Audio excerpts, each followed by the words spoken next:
നമസ്കാരം. എല്ലാവർക്കും ശ്രീകൃഷ്ണകൃപ ചാനലിലേക്ക് സ്വാഗതം. ഇന്ന് ഞാൻ എത്തി നിൽക്കുന്നത് തിരുവനന്തപുരം ജില്ലയിലെ നെയ്യാറ്റിൻകര താലൂക്കിൽ തമിഴ്നാട് അതിർത്തി പങ്കിടുന്ന ഒരു സ്ഥലമുണ്ട്, പുറ്ററയ്ക്കൽ എന്ന് പറയുന്നത്. തമിഴ്നാട് അതിർത്തിയോട് തൊട്ടടുത്തൊരു പ്രദേശമാണ് പുറ്ററയ്ക്കൽ.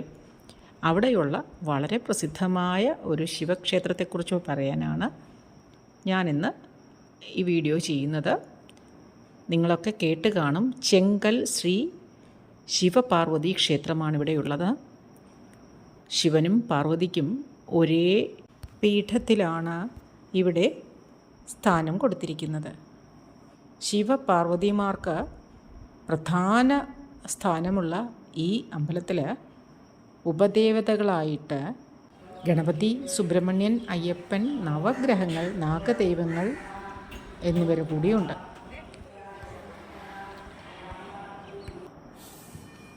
ലോകത്തിലെ തന്നെ ഏറ്റവും ഉയരം കൂടിയ ശിവലിംഗം സ്ഥിതി ചെയ്യുന്ന ക്ഷേത്രം എന്ന നിലയിൽ പ്രസിദ്ധമാണ് ഈ ക്ഷേത്രം. 111 അടി ഉയരം വരുന്ന ഒരു ശിവലിംഗമാണ് ഈ കാണുന്നത്.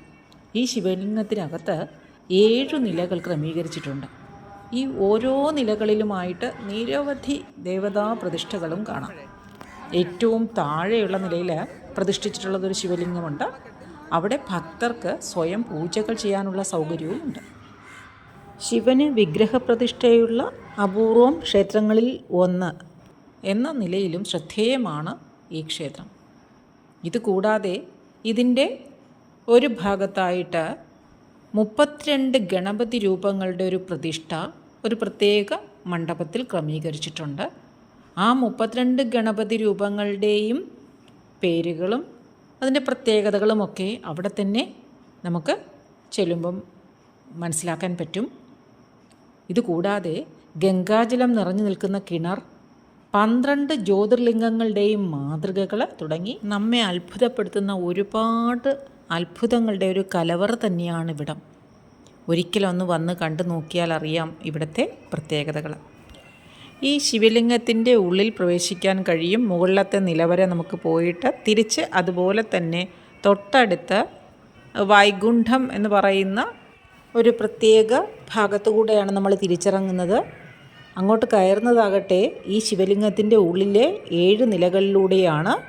തിരിച്ച് ആ കാണുന്ന ഹനുമാൻ സ്വാമിയുടെ ഒരു വലിയൊരു വിഗ്രഹം കാണുന്നില്ലേ, അതിൻ്റെ ഒരു ഭാഗത്തു കൂടെയാണ് തൊട്ടടുത്ത ബിൽഡിംഗ്. അവിടെയും ഇതുപോലെ നീണ്ട നിലകളാണ്. അത് നമ്മൾ താഴേക്ക് ഇറങ്ങുന്നു. അവിടെ നിന്ന് നമ്മൾ താഴേക്ക് ഇറങ്ങുകയാണ് ചെയ്യുന്നത്. അങ്ങനെ 2 ഭാഗത്തും കെട്ടിടങ്ങളുണ്ട് ഇതിനകത്ത്.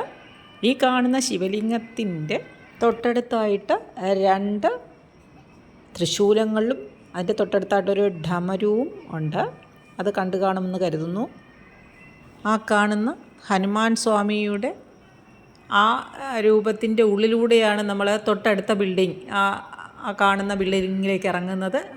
സ്വാമിയുടെ വാലിരിക്കുന്ന ഭാഗത്ത് അവിടെയുള്ള ആ ബിൽഡിങ്ങിലൂടെയാണ് നമ്മൾ താഴേക്ക് കിടക്കുക. അപ്പോൾ ഒരു വശത്തൂടെ കടന്ന് മറുവശത്തുകൂടെ തിരിച്ചു വരുന്നു. അത്രയും സമയം നമ്മൾ ഏത് ലോകത്തിലാണെന്ന് നമുക്ക് തന്നെ അറിയാത്തൊരവസ്ഥ.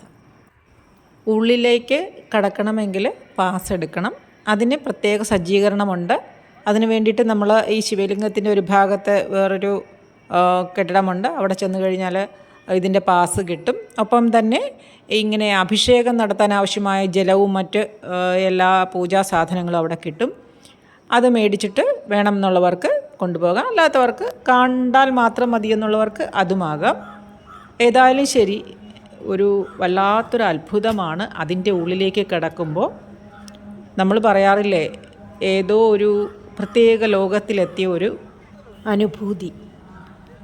നേരിട്ട് ശിവലോകത്തിൽ ചെന്നിട്ട് അവിടെ നിന്ന് നേരെ വിഷ്ണുലോകത്തിലേക്ക് പോകുന്ന ഒരവസ്ഥ, അവിടെ നിന്ന് മടങ്ങുന്ന ഒരവസ്ഥ.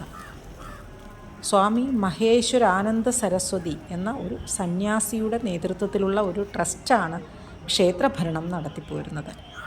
ഇനി ഈ കാണുന്നതാണ് ഗണപതി പ്രതിഷ്ഠ ഉണ്ടെന്ന് പറഞ്ഞില്ലേ ഞാൻ, 32 ഗണപതി പ്രതിഷ്ഠകളുള്ള ആ മണ്ഡപം എന്ന് പറയുന്നത് ഇതാണ്. അവിടെ കാണുന്നത് തൊട്ടടുത്തായിട്ട് നവഗ്രഹങ്ങളുടെ അമ്പലമുണ്ട്. അതാണ് തൊട്ടടുത്തായിട്ട് ആൾക്കാർ തൊഴുതിറങ്ങുന്നത്. ഏറെക്കാലത്തെ എൻ്റെ ഒരു ആഗ്രഹം സാധിച്ചതിൻ്റെ സന്തോഷത്തിലാണ് ഞാനിപ്പോൾ. കൺസ്ട്രക്ഷൻ വർക്കെല്ലാം നടക്കുന്നതേ ഉള്ളൂ. ഇനിയും ഏറെ പണികൾ ബാക്കിയാണ്. ആ മുൻവശത്തെ ആ നടപ്പന്തലൊക്കെ പണി നടന്നുകൊണ്ടിരിക്കുന്നു. എന്ന് വെച്ചിട്ട് തിരക്കിന് കുറവൊന്നുമില്ല. നല്ലപോലെ തിരക്കൊക്കെ ഉണ്ടായിരുന്നു. നമുക്കറിയാത്ത ഒരുപാട് അത്ഭുതങ്ങൾ മാത്രമല്ല അവിടെ ഉള്ളത്, ഒരുപാട് അറിവുകൾ കൂടി നമുക്കവിടെ നിന്ന് കിട്ടും. കാരണം എല്ലാം പറഞ്ഞ് നമുക്ക് മനസ്സിലാക്കി തരാനായിട്ട് നമ്മുടെ കൂടെ ആൾക്കാർ വരും. അതായത് ആ ശിവലിംഗത്തിൻ്റെ ഉള്ളിലേക്ക് നമ്മൾ കടക്കുന്ന സമയത്ത് തന്നെ നമ്മളോടൊപ്പം ഒരാൾ കൂടി വരും. എല്ലാ കാര്യങ്ങളും പറഞ്ഞ് മനസ്സിലാക്കി തരാനായിട്ട് വളരെ ഉപകാരമായിരുന്നു. കഴിയുമെങ്കിൽ ഒരിക്കൽ കൂടി പോകണമെന്നുള്ള ഒരാഗ്രഹം കൊണ്ടാണ് മടങ്ങിയെത്തിയത്. എല്ലാവർക്കും ഭഗവാന്റെ അനുഗ്രഹം ഉണ്ടാകട്ടെ. നന്ദി, നമസ്കാരം.